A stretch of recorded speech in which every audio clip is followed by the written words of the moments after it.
It's not a game. This is my rights as a It's not your rights. citizen. It's not your rights. Yes, it is. No, it's not.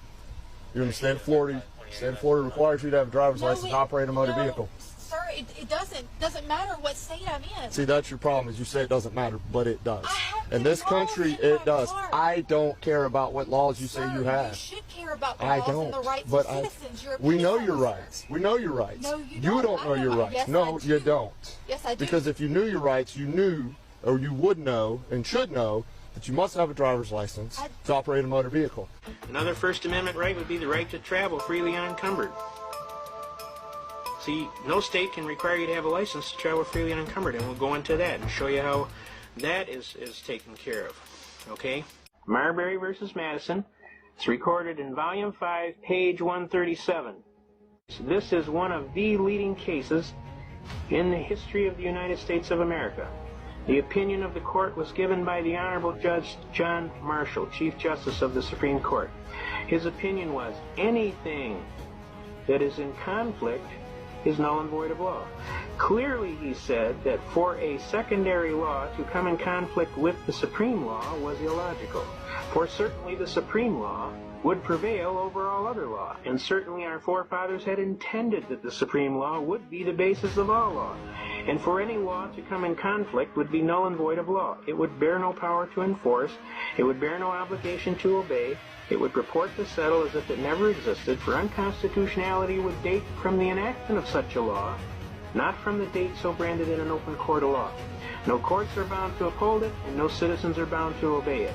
It operates as a mere nullity or a fiction of law, which means it doesn't exist in law. Does everybody understand that?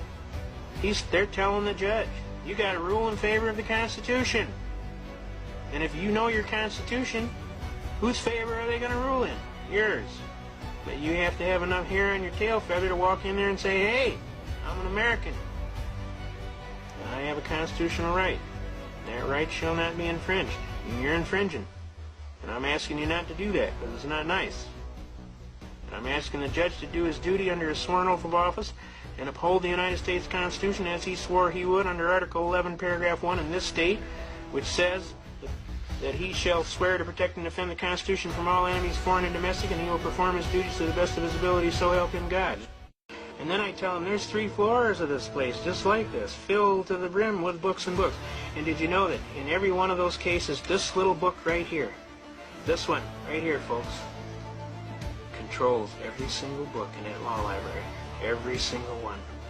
Every single book in that law library is controlled by this little book. So can you understand how important it is for you to know what's in this little book so that you can effectively call on that kind of a commanding knowledge? I'm hoping that you will begin to think about things again and not just automatically take for granted what you thought was true. Well, anytime the government gives you permission, anytime they allow you to do something, they let you know by giving you a permit or a license. Permit is a verb. To suffer, allow, consent, to give, leave, or license. License is a noun. A personal privilege to do some particular act or series of acts on land without possessing any estate or interest therein, and is ordinarily revocable at the will of the licensor. So the government will issue a concealed carry permit. They will issue a driver's license, giving us permission. How does the government give us permission? We have rights. We give the government permission. What do you have permission to do now that you did not have permission to do before? And more importantly, where did they get the authority to give you permission in the first place? Why would you ask the government for permission? Our Customs Department has a 100-mile border or area within the outer border of the United States, which they claim is a Constitution-free zone.